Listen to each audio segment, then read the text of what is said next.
Oh, that's too noisy.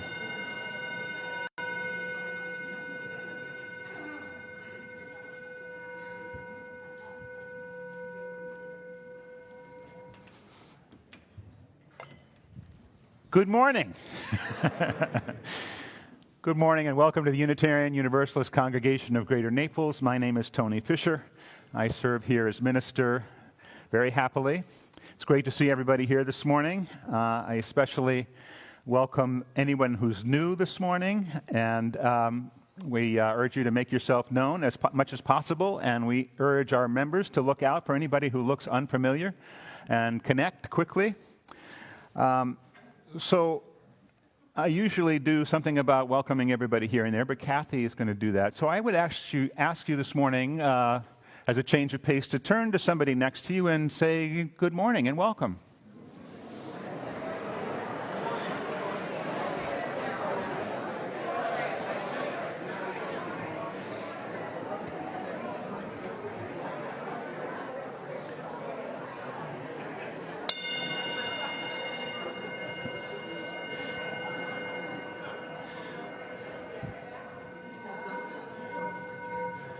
I know that I open up a can of worms when I do that, so now I will turn to my neighbor and say, good morning, Kathy Summers, welcome to our worship associate for the day. Good morning, Tony. Good morning, everyone. It's nice to be here. I serve on this same committee on Cape Cod, and I'm a new worship associate here, so I'm glad to be here. And we're glad that you've joined us, whether you're in the sanctuary or watching us on Facebook Live, or sitting out on the pavilion. Please know that you're always welcome here. We are a welcoming congregation, freely seeking intellectual and spiritual growth. We strive to create a larger community of peace, justice, and love. Here we learn and grow together to try to live and our values out in public. If you're new to our congregation, we're especially grateful that you've found us. Our hope is to make you feel welcome and help you find ways to connect. And I know Tony has something more to say before we begin. So I know that some of you are already aware, but Flo Beckler died late yesterday afternoon. And for those of you who didn't know, then that response tells you something about her place in this congregation. Flo was 94 years old and until recently was still a vital and vibrant force in this congregation. After forging a highly successful career with World Books, she did not stop in retirement, applying her talents and skills in many projects and programs. She was endlessly and relentlessly curious. She was a person whose passion for knowledge and understanding enriched all of us, especially through our Sunday morning forum, which she ran for many years, almost single-handedly. And while she's enriched our minds, she also found a way into our hearts. She will be missed, as you will see in her customary seat at the front of the congregation. There are some roses on her chair this morning. So as we settle in with that piece of information, let's also settle into this time of worship with this morning's prelude.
We are of the stars, the dust of explosions cast across space. Remnants of their fiery furnaces pulse through our veins. We are of the earth. We breathe and live in the breath of ancient plants and beasts. Their cells nourish the soil. We build our communities on their harvest of gifts.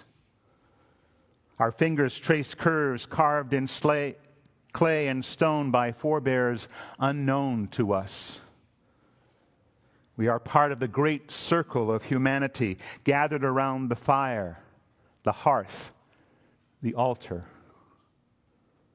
We are not our own. We did not make this day, yet we have the marvelous pleasure of greeting each moment as it unfolds. The great honor of finding our place in the ongoing web of creation. The uncertain gift of living through all the trials that life can bestow. The wonderful joy of discovering each person anew as they present themselves to our vision. Please join me in the chalice lighting words you'll see on your screen and in your order of service. Once more, the gift is given. Let us find our measure in the living of this day and our wonder in sharing its bounty with others.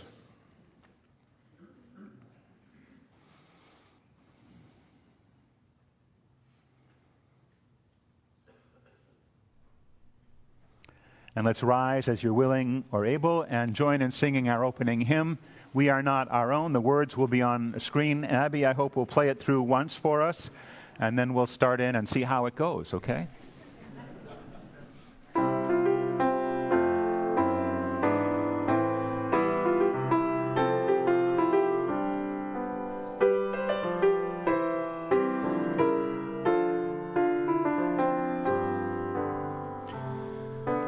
We are not our own, earth forms us, human leaves on nature's growing vine, fruit of many generations, seeds of life divine.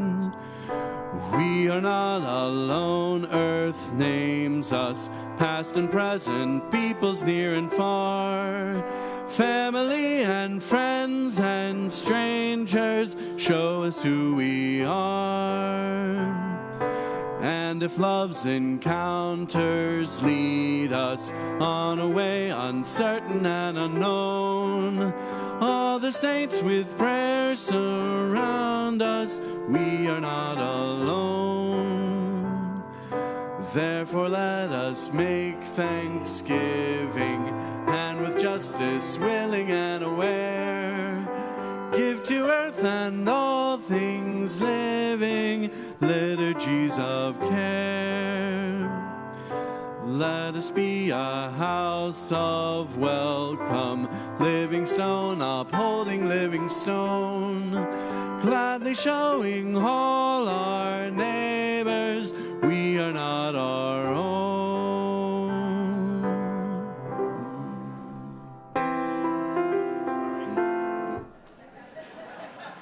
Another verse. Please be seated.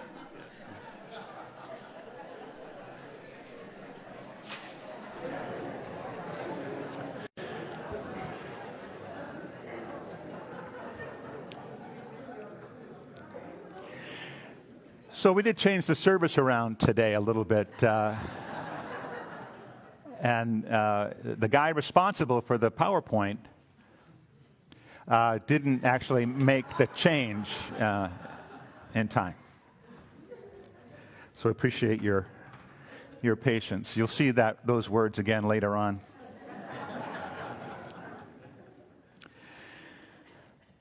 So since the beginning of this year, we've had a tough time in this congregation. We celebrated the lives of Glenn Looney, a private ceremony in the garden for Jane Anderson.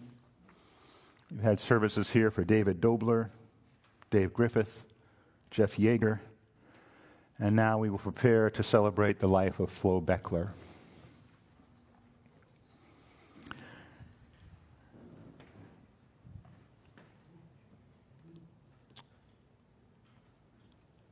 We light a candle for Flo and for all those we've lost.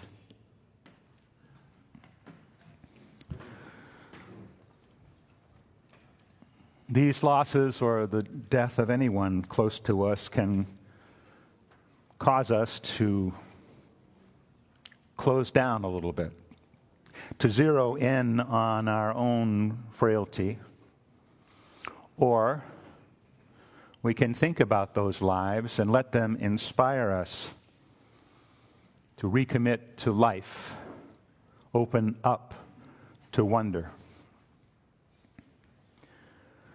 And despite our pain, this is the natural response of human beings to death. We tend to push to the background our own frailty and that reality that at any moment, any one of us, any one of our loved ones might arrive at the end of their life. The Reverend Forrest Church, one of his most famous quotes, the Unitarian Universalist minister in New York at All Souls, wrote, "Religion is our human response to the dual reality of being alive and having to die." And so we are here, come together to celebrate, to open our eyes and see that life does indeed abound, to be reminded that we are not alone, to see and be seen by our fellow travelers, and recognize that one of the things that we do prize most is our connections made here and other places. Our mission statement that Kathy shared this morning, developed over 9 years ago now, is that we are a congregation freely seeking intellectual and spiritual growth.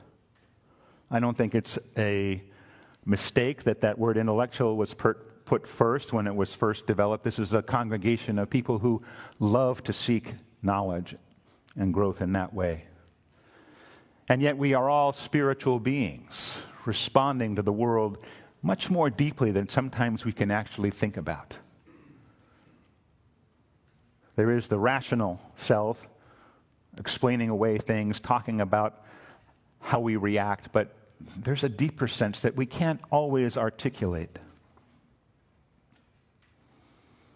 We talk about spirituality and we talk about congregation and church, and we wonder sometimes what the words actually mean. Why do we use those? Why do we use that language?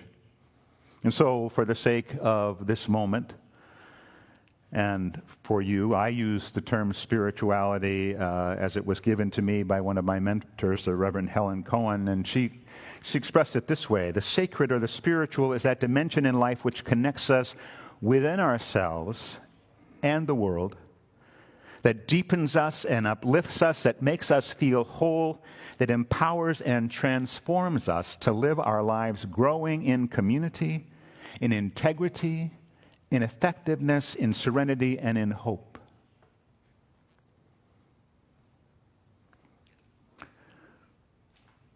And sometimes we just can't articulate that.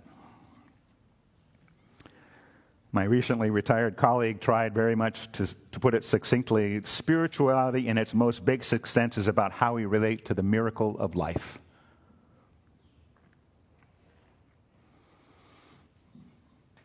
And so we respond to the news of Flo Beckler's or anyone's passing with grief, with sorrow.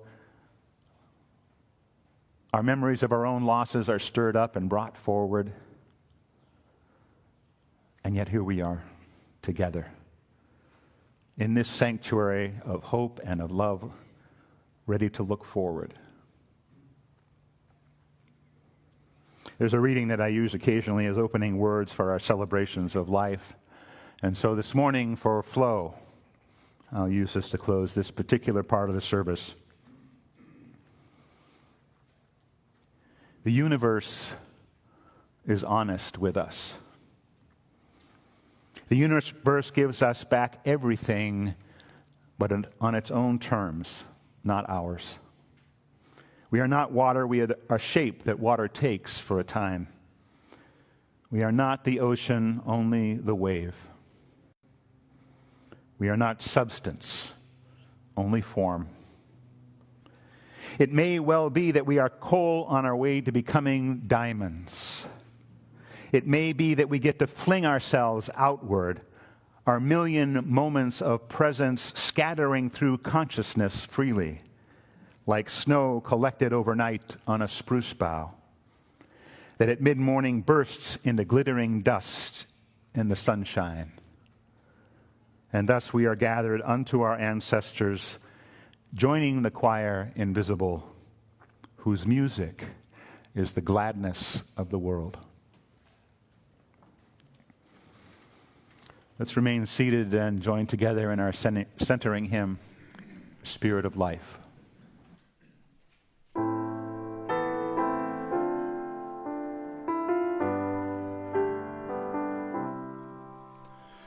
Spirit of life, come unto me. Sing in my heart all the stirrings of compassion.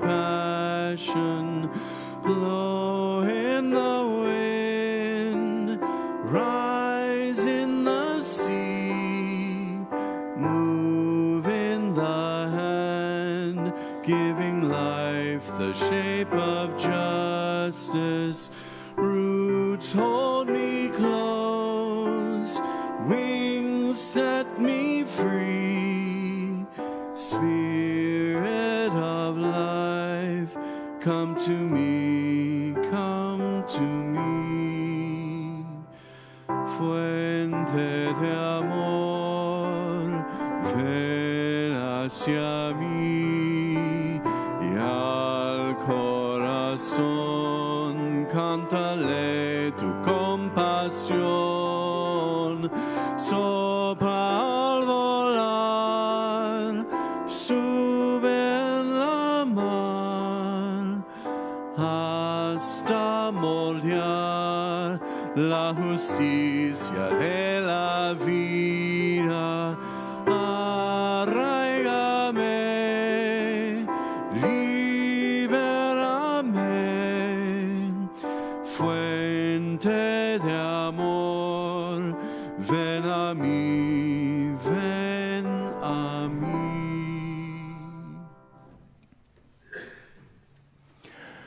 Brought together by the joys and sorrows of our individual lives, we come together to share a bit of those feelings, those journeys we take through our days and weeks. If you have a joy or sorrow you'd like to share this morning, I hope you'll raise your hand. I will bring you the microphone. Please share your name and state briefly what's in your heart. Again, not a time for announcements or other notices. This is a time for personal reflection and sharing.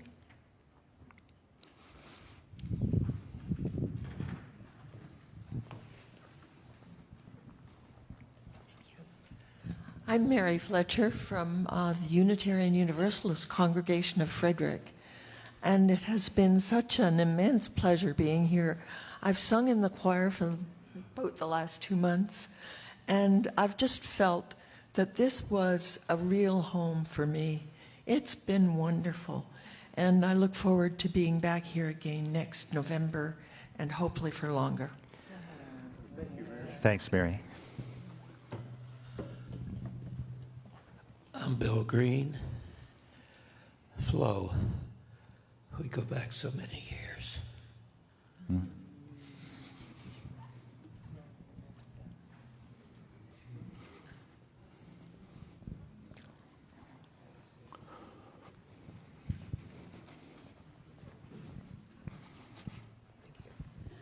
I'm Kati Griffith, and as Tony says, we go from sorrow to joy, and that's certainly been true for me, with my husband dying 5 weeks ago, and my dear friend Flo last night. I saw her just before she passed, and I want you all to know that she was not alone. There were some of us with her. And that is a comfort, I know, to her son, Peter. But my joy is that we have with us today Jay and Eileen Abernathy. Some of you remember them. Jay was our first minister. He was here for many years. He brought us to this congregation. He and Eileen are so much a part of our, not just our lives, but of the construction of this community. I would like them to please stand so you can recognize them.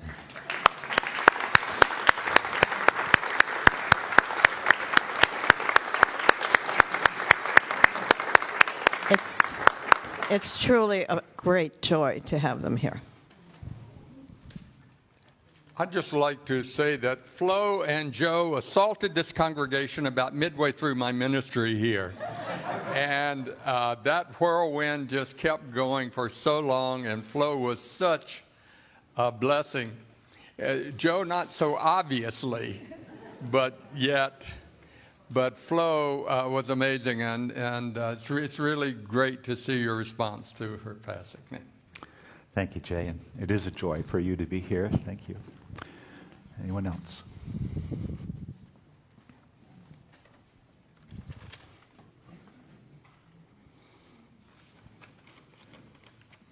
Hi, my name is John Betcher. I've been a member of this congregation for 17 years and have experienced many joys. And I'm sliding under that wire to read a paragraph from the newspaper today about our congregation and its wonderful help during the hurricane to the River Park area. This is by an editorial letter by Dinah Sewell Finkel and her husband Michael.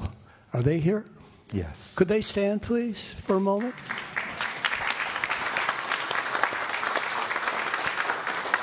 I just want to read this very quickly, Tony. My husband and I responded to calls from NAACP and UUCGN to provide aid to the River Park neighborhood, the local historical black neighborhood. The response from our friends, that is the NAACP and then AACP, and the Unitarian Universalist congregation with blankets, mattresses, food, clothing, cleaning materials, and other items was exceptional. A rainstorm. When a rainstorm threatened to deluge, when a rainstorm threatened to deluge the dredge and delude. I should have read this more carefully. Threatened to destroy the supplies in our outdoor location. We responded to a request to move them quickly. We were assisted to take supplies to Naples Pride. As a gay member of this congregation, I'm very pleased to see our outreach to not only the survivors of IN, but for the supplies, their support of gays. A few trips, transferring supplies became several weeks of sorting, arranging, and delivering them along with Naples Pride and other community members. The need seemed overwhelming, and the response was truly admirable. You've already applauded the Finkels. Who else in this congregation either contributed money or their work to the IN Relief? Would you please stand? Stand, please. Stand. Thank you very much.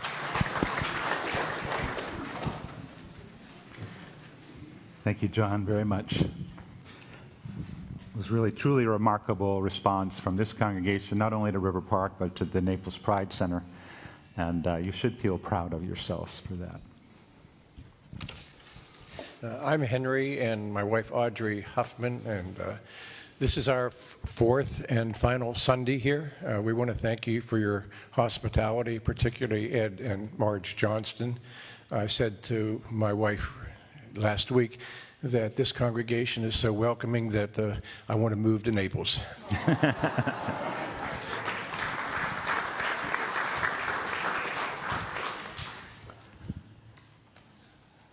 Anyone else? I do realize that we're at the end of February, which means that we will see some of our friends departing, as we will next month. And so Please go in love, and we wish you back here as soon as possible. Please join me in the spirit of meditation as I share these words by one of our past members, Monique Bondu.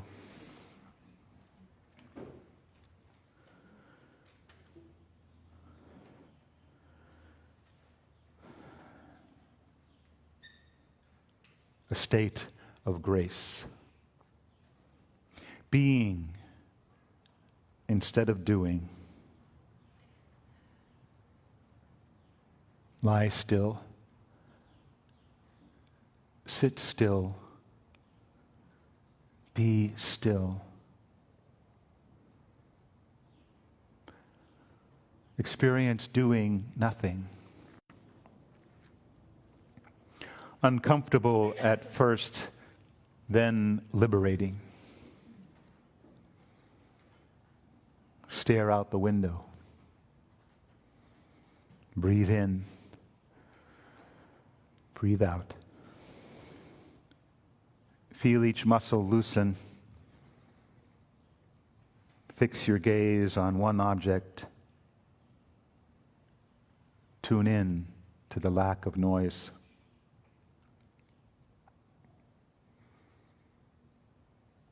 Let the quiet soothe all of you.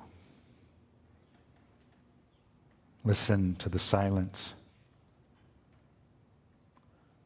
Wrap yourself in it.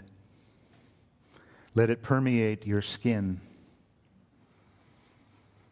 Guide it towards your mind so it also becomes still. Be still and just be. Deep inside is the perfect space where nothing can touch you, where no one can hurt you. Breathe deeply and just be. A perfect state of grace. Still.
The first reading is from Traveling Mercies by Anne Lamott.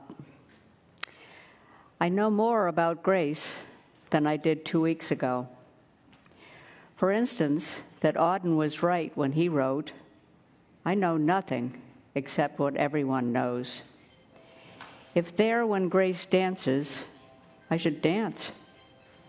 I understand that Auden meant grace in the theological sense, meant it as the force that infuses our lives and keeps letting us off the hook. It is unearned love, the love that goes before, that greets us on the way. It's the help you receive when you have no bright ideas left, when you are empty and desperate, and have discovered that your best thinking and most charming charm have failed you. Grace is the light or electricity or juice or breeze that takes you from that isolated place and puts you with others who are just as startled and embarrassed and eventually grateful as you are to be there. I do not at all understand the mystery of grace, only that it meets us where we are, but does not leave us where it found us. It can be received gladly or grudgingly, in big gulps or in tiny tastes, like a deer at the salt.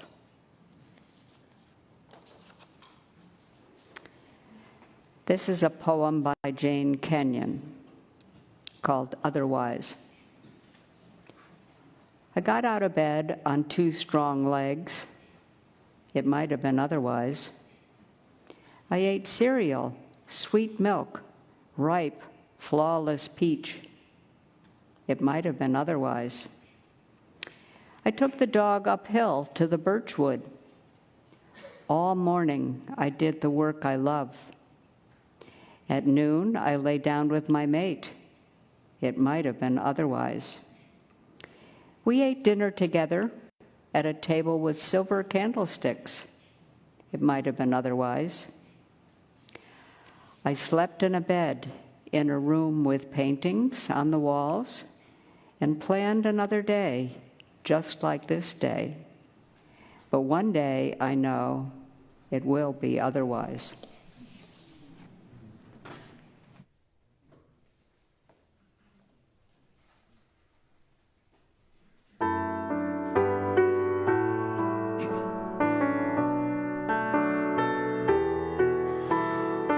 Far beyond the grasp of hands, or light to meet the eye, past the reaches of the mind.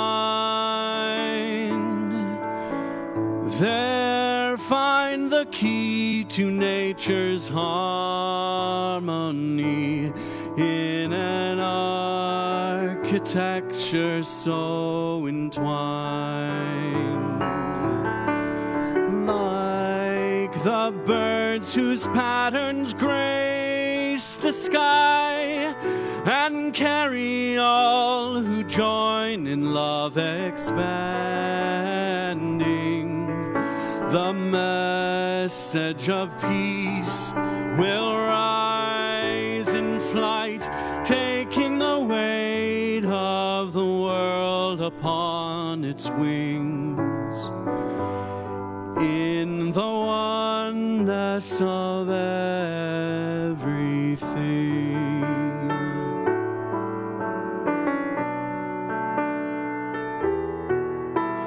Still we seek to find a truth that we might understand and reduce to terms defined. Vast and immeasurable time and space, and so overwhelmingly designed. Oh, passing years just might know the faith that winters in the heart to be reborn in spring, to hear and to feel the pulse of life that enters my soul as a song to sing of the oneness of everything.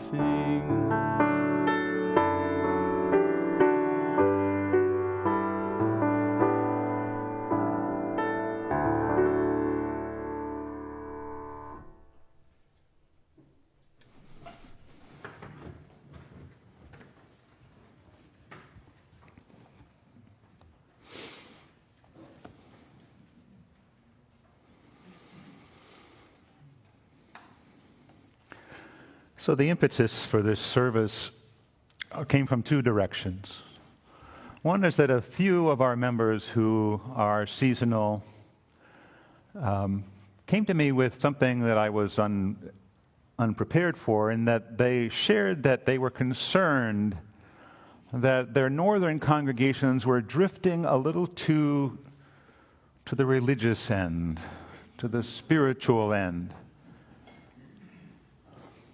And at the same time, I was planning or pulling together materials on a service about grace.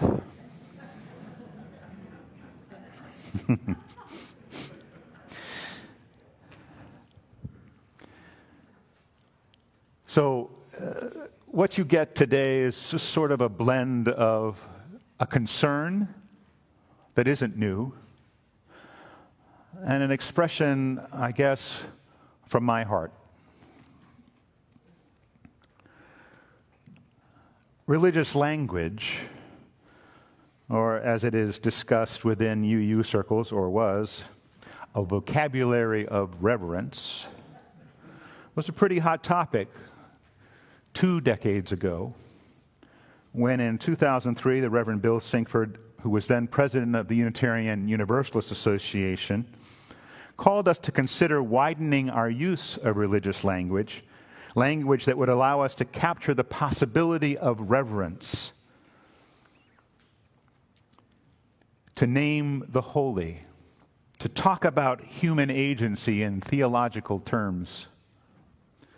The ability of humans to shape and frame our world, he wrote, guided by what we find to be of ultimate importance. Sinkford quoted a previous Unitarian Universalist president, Eugene Pickett, who had commented in 1985 or 86 that the covenant that binds our congregations together, our principles, our 7 principles and our 6 sources that you can read in the front piece of either of our hymnals in front of you, describe a process for approaching religious depths, but they testify to no intimate acquaintance with the depths themselves. Sinkford's hope was that we could all become better acquainted with the depths, so that we can be more grounded in our personal faith and effectively communicate that faith among ourselves and out to the wider world and the public sphere. Sinkford then took the step and shared his own experience, which was meaningful and powerful to him, of finding comfort and connection with a God of his own understanding. And while he made it clear that this was his experience and his vocabulary for that experience, he also knew that many Unitarian Universalists would be bothered by the use of the word God. So he argued that for anyone else, religious language doesn't have to mean God talk. We just need to connect with and communicate that which is our personal ground of being, that which is of ultimate importance. He wished that we would do this not offhandedly, not apologetically, not awkwardly, but to truly consider what it is that we truly believe.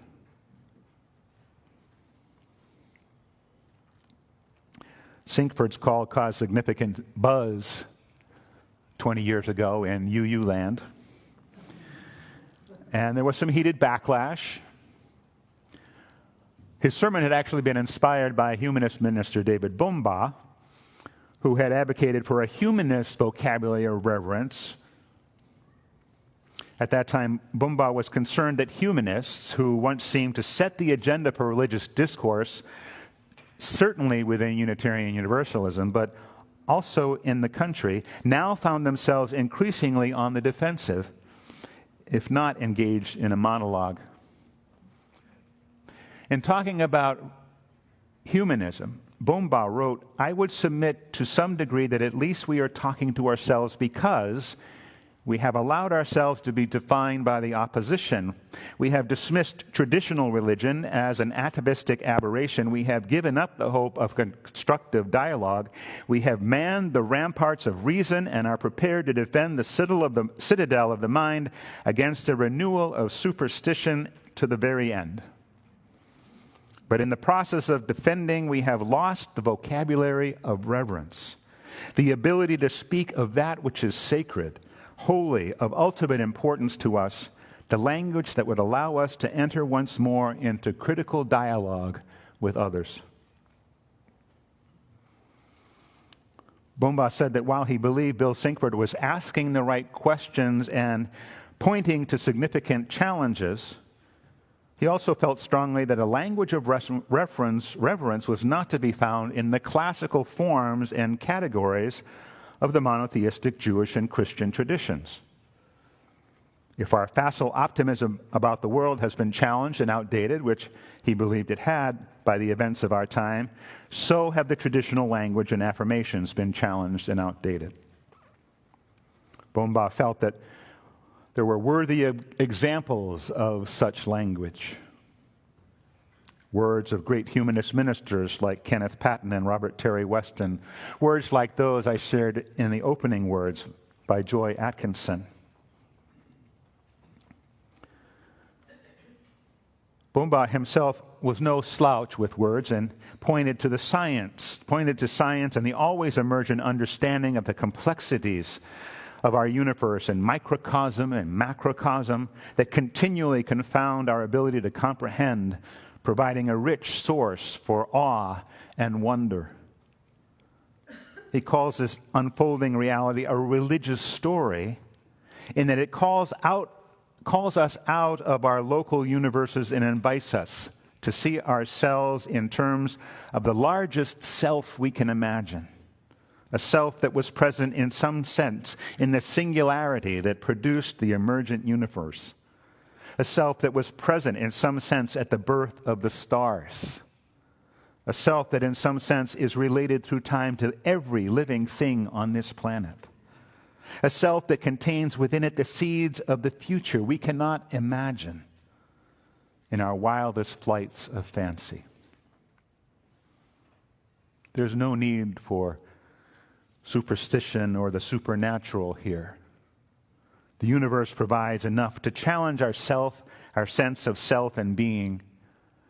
As Robert Terry Weston wrote, "This is the marvel of life, rising to see and to know. Out of your heart cry wonder. Sing that we live."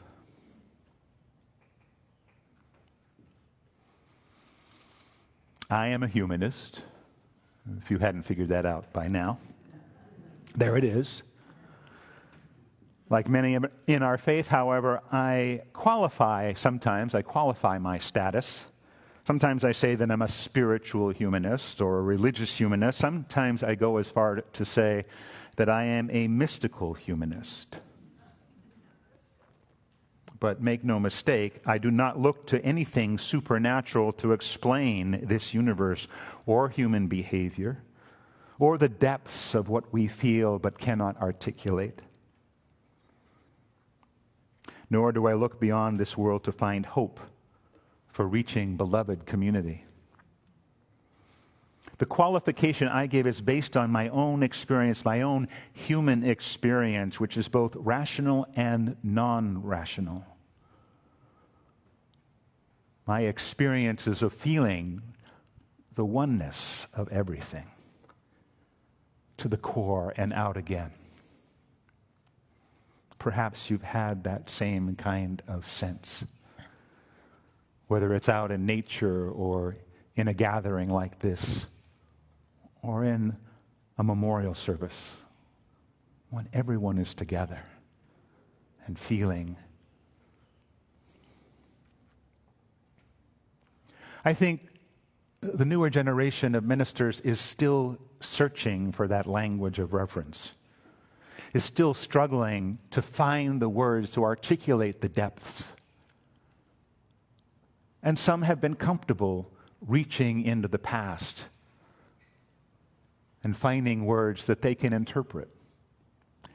And in part, our job as human beings is to interpret the world and the language that is thrown at us. Some of you here cannot feel comfortable using the word God. Some of you use it often. Each of you know what you mean, or those that don't use the word know what God it is you don't believe in. Bernard Meehan, a postmodern and post-liberal theologian who taught theology at the University of Chicago, said that we live deeper than we think. And he taught that our self-understanding does not always filter through reason. It's my conviction, he wrote, that we participate in this creative passage as a bodily event at the depths and fullness not always manageable at the cognitive level. In all of life, there are depths of awareness accompanying the bodily event of living and experience that yields conditions of knowing which language may not convey, or for that matter, cannot convey. The mystics said that their experience was ineffable, unexplainable, undefinable. Which finally brings us to the word grace. Now, some of you may have read or heard the Reverend Victoria Safford's wonderful meditation on singing Amazing Grace in her Unitarian Universalist congregation in Matamidi, Minnesota, recently retired from there. She pointed to the bizarre moment in the first verse in our hymnals, and Amazing Grace is in there twice with an alternative harmony. She points to that bizarre moment when our hymnal plunks down an asterisk and offers a choice. Do you sing Amazing Grace, how sweet the sound that saved a wretch like me, or that saved a soul like me? Down below it says that. Safford wonders what other hymnal would call for a theological debate within the heart and mind of every singer right in the middle of a hymn and not give you but a split second to make up your mind. There you stand staring at the hymnal, frozen in time, and the music plays on while you hastily cobble a theology.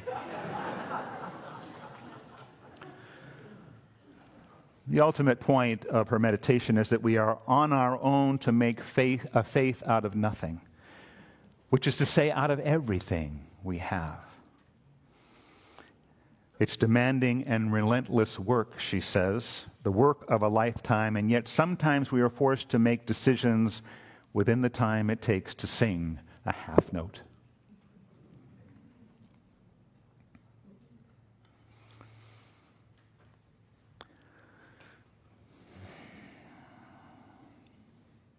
The word grace has been around a long time. Within Christian theology, there are two kinds of grace: actual grace, which is transient, and sanctifying grace, which is that permanent gift of holiness given to the saints. I'm not sure about sanctifying grace, but I am certainly someone who has experienced transient grace, a sense of that connection, of that wonder, of that awe. I felt it when Sean was singing a little while ago.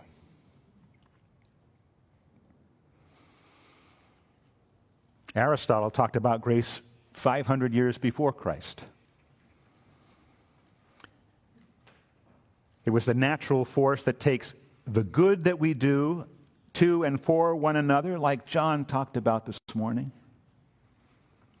and returns and magnifies it. A natural and freely given gift in response to the goodness that others bestow on us, and a form of this definition can still be found in the dictionary.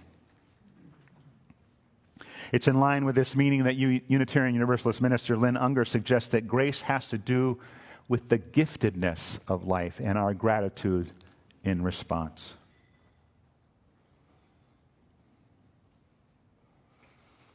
I think in Monique Bondeau's poem that we use for the meditation today, sitting and breathing deeply can get us to the point where we can release from the constant striving and move instead into a flow with what's going on. And I like the idea of a flow.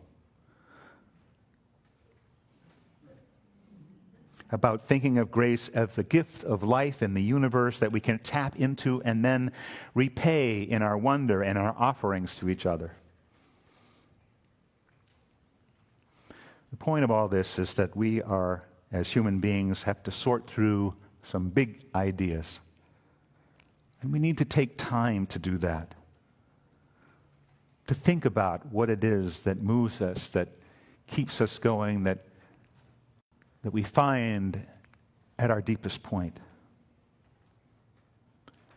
I'm not so sure about other congregations and other ministers who may be struggling to find the words. I know that in 1881, Walt Whitman wrote that the poetry of the future aims at the free expression of emotion, which means far more than it appears at first, and to arouse, initiate, rather than define or finish, which is why you'll hear a lot of poetry in services here. Because it comes at us in a different way, and it moves us in ways we're not ready for. It moves us off our center and gets us thinking and perhaps a little bit more into the flow.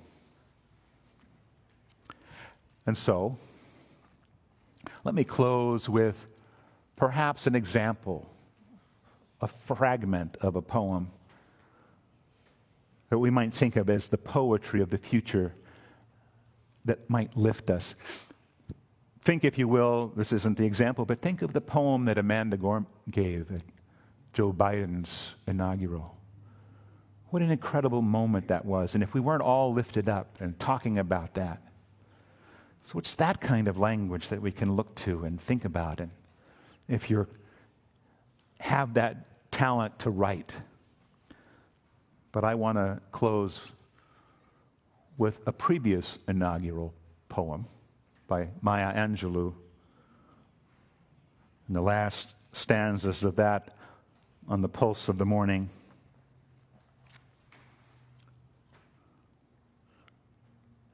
Lift your eyes upon this day breaking for you. Give birth again to the dream. Women, children, men, take it into the palms of your hand, mold it into the shape of your most private need. Sculpt it into the image of your most public self. Lift up your hearts. Each new hour holds new chances for new beginnings. Do not be wedded forever to fear, yoked eternally to brutishness. The horizon leans forward, offering you space to place new steps of change here on the pulse of this fine day. You may have the courage to look up and out upon me, the rock, the river, the tree, your country. No less to Midas than the mendicant, no less to you now than the mastodon then. Here on the pulse of this new day, you may have the grace to look up and out and into your sister eyes and into your brother's face, your country, and say simply, very simply, with hope, good morning.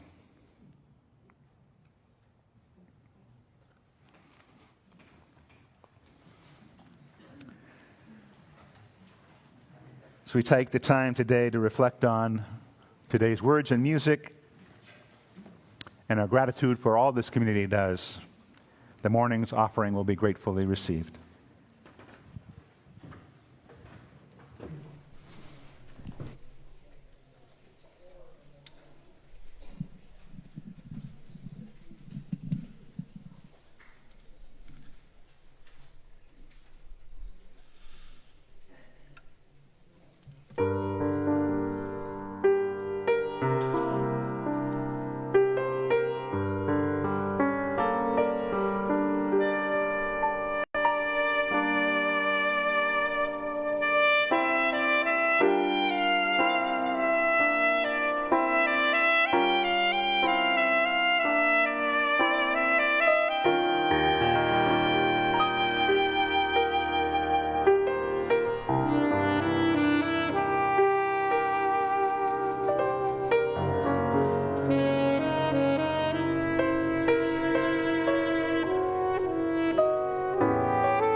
So quickly, announcements.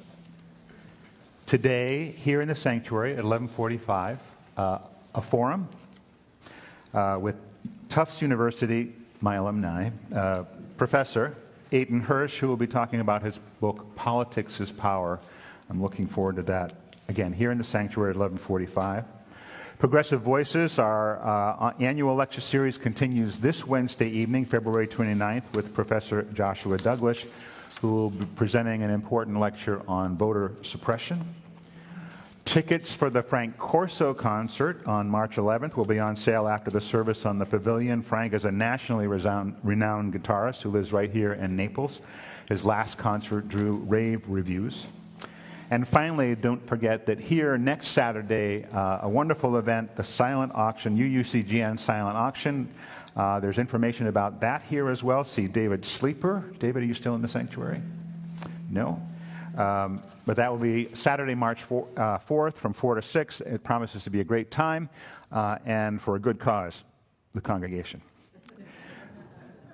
So in line with the justice work that John brought up this morning, some of you know that I am on the faith working group of the Coalition of Immokalee Workers, an organization here in Collier County who does work nationally in support of farm worker justice. And I'm grateful this morning that we have two members of the CIW team here to share with you something that I've been trying to share with a number of our congregations here in Florida about an action that's taking place in March. So I invite up to the lectern right now and invite your patience as we present Marley Monticello and Lupe Gonzalo, who's here to tell us about what they're doing and how we might be able to participate. And Lupe, here's your microphone here.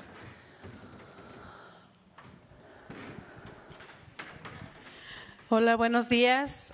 Mi nombre es Lupe Gonzalo y soy parte de la Coalición de Trabajadores en Immokalee.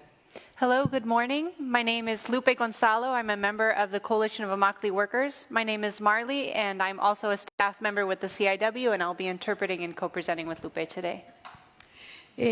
Pues antes que nada, gracias Reverendo Tony por tenernos aquí. Y bueno, la coalición es una organización que ha luchado por los derechos humanos por más de 30 años. So first and foremost, thank you, Reverend Tony, for having us here today.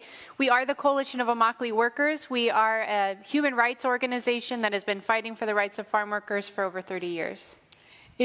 Como organización hemos tenido diferentes tipos de acciones para hacer que las corporaciones que compran los tomates en los ranchos donde trabajamos se comprometen a firmar un acuerdo para proteger los derechos de los trabajadores. So for many years, we have called upon large companies, corporations at the top of supply chains to sign agreements with us to commit to ensuring the human rights of workers in their supply chain. En el 2011 empezamos a implementar lo que es el programa de comida justa después de traer 14 corporaciones. El programa de comida justa básicamente es que los trabajadores por primera vez tengamos derechos en nuestro lugar de trabajo, como tener acceso a sombra, tener descansos, cero tolerancia para el acoso sexual y cero tolerancia para la esclavitud moderna. So since 2011, we've been able to implement the Fair Food Program, which is a new human rights program rooted in 14 agreements with some of the world's largest retailers. Through the Fair Food Program, for the first time in agriculture in this area and others, we've been able to ensure that we have basic rights in the field, basic rights to work free of violence, to work free of sexual harassment, and to ensure that our rights are truly being protected. Y pues el programa de comida justa ha estado implementándose año con año, sigue vigente. Los trabajadores que vienen cada temporada a trabajar en estos ranchos están siendo protegidos, sean nuevos o sean trabajadores de hace años, tienen esos mismos derechos para reportar cuando hay abuso. Hay una línea de quejas que está siendo contestada los 7 días de la semana, 24 horas del día, en idiomas accesibles para los trabajadores. And so year upon year, that program has continued to take root and to grow. Now farm workers are able to always be, to ensure their rights as they are working. There is a 24-hour complaint line, for example, in languages accessible to all of the workers in the fields, that they can report any issues that they see. Entonces, por esta parte, dentro de los ranchos, los trabajadores están siendo protegidos, pero hay un mundo fuera del programa de comida justa, donde muchos trabajadores siguen viviendo explotación, donde mujeres siguen enfrentando acoso sexual y lastimosamente la esclavitud moderna es un problema que sigue vivo dentro de la industria agrícola. And so that is the world of the Fair Food Program. And in those farms, workers' rights are being protected, they are safe, and they are dignified. But there continues to be farms outside of the Fair Food Program where unfortunately abuse and exploitation, as we speak, continues to take root. There are still farms in which sexual harassment and assault is common, and unfortunately, even extreme cases of modern-day slavery continue to plague our food system. Por eso la coalición sigue esta lucha por proteger los derechos humanos de los trabajadores y en marzo vamos a tener una marcha que está enfocado en marchar por la libertad de los trabajadores. Esta marcha estará pasando desde Pahokee hasta Palm Beach y Marley va a hablar un poquito por qué. And so that's why we continue our struggle and we continue this movement to expand the Fair Food Program and to bring more companies in. And so for that reason, in March of this year, we'll be holding a 5-day march from Pahokee, Florida to Palm Beach. And I'm going to tell you a little bit more about why Pahokee. Has anybody heard of Pahokee before today? A few? Just a couple. Confession? Me too. About several years ago. In 2016, the Coalition of Immokalee Workers received a call from 2 workers who were in Utah. But just a few weeks before, they had been in Pahokee, Florida, in a multi-level motel surrounded by barbed wire, and they had escaped from that motel where they'd been working for a man named Vladimir Moreno in the trunk of a car. And now they had gotten to a place of safety and they were seeking justice because they were concerned not only about what they had experienced, but what hundreds of workers were continuing to experience under the employment of this man. So in that hotel was in Pahokee, which is mostly a sugarcane area, but also a large agricultural area here in Florida, just on the side of Lake Okeechobee. In this case, we, of course, referred that to law enforcement. It was investigated by the FBI and Homeland Security and turned into a multi-state case that involved hundreds of guest workers working in fields harvesting watermelons, peppers, and other products. These workers were held in housing where they were constantly surveilled. They had security guards who would not let them so much as go to a 7-Eleven to buy snacks. They would be forced to work for up to 6 to 7 days until to the point of becoming gravely ill and being denied medical care. And for that work, being paid sometimes as little as $40 for the entire week. And when these workers tried to leave or ask for their passports back or to say, I need to be paid more, they would find themselves confronted with threats of violence to themselves or to their families in Mexico. And so that is why we are starting the march to raise. Has anybody heard of this case? A few. This case ended up with 10 years of sentencing of federal prison time for Vladimir Moreno just this past December of 2022. It took that long to seek justice, but 17 workers ended up coming forward. And so this march is in large part to honor their bravery in bringing justice to this case and to bring awareness to our community here in Florida about the kinds of abuses that unfortunately continue to happen in our backyard. Entonces, por eso seguimos esta lucha, porque hay 2 mundos, ¿verdad? El mundo del programa de comida justa y el mundo donde sigue la explotación. Entonces, queremos invitarles a esta marcha que vamos a tener del 14 al 18 de marzo, para los que están interesados en marchar con nosotros los 5 días, pero también estamos haciendo el llamado más grande para el final de la marcha, que serán 2 millas. And so that is why we are doing this march, to continue that fight for justice. And so we'll be marching from Pahokee on the 14th of March and ending in Palm Beach on the 18th. And we invite all of you to join us, of course, for the 5 days if you can. But also we're making a particular call for folks to join us on the final day, which is Saturday, March 18th, which is just a 2-mile march through Palm Beach, Florida. Y pues gracias por el espacio. Vamos a estar aquí afuera para dejar volantes con la información. Si tienen preguntas, también vamos a estar por aquí para contestar sus preguntas. And so thank you all so much for the time and the space. We'll stick around for a little bit. We have flyers with more information for anybody who would like to participate. Thank you all so much.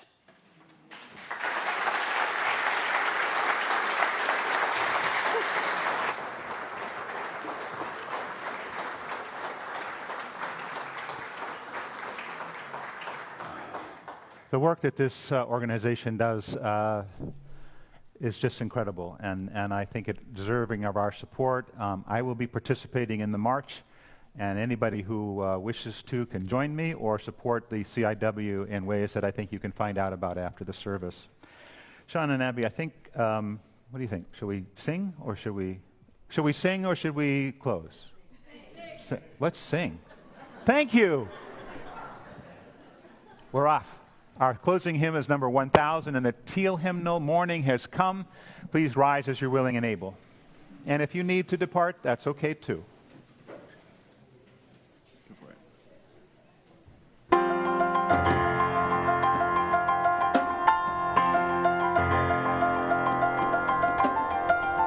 Morning has come, rise and greet the day. Dance with joy and sing a song of gladness.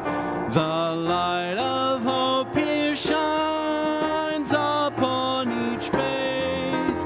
May it bring faith to guide our journey home.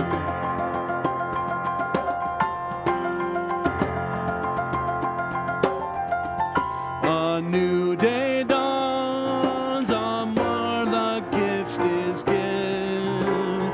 Wonder fills this moment shared together. The light of peace here shines upon each face. May it bring faith to guide our journey home.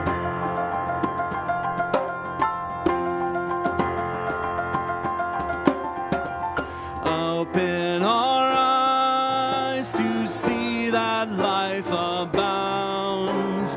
Open hearts to welcome it among us.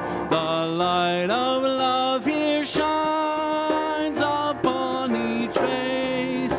May it bring faith to guide our journey home.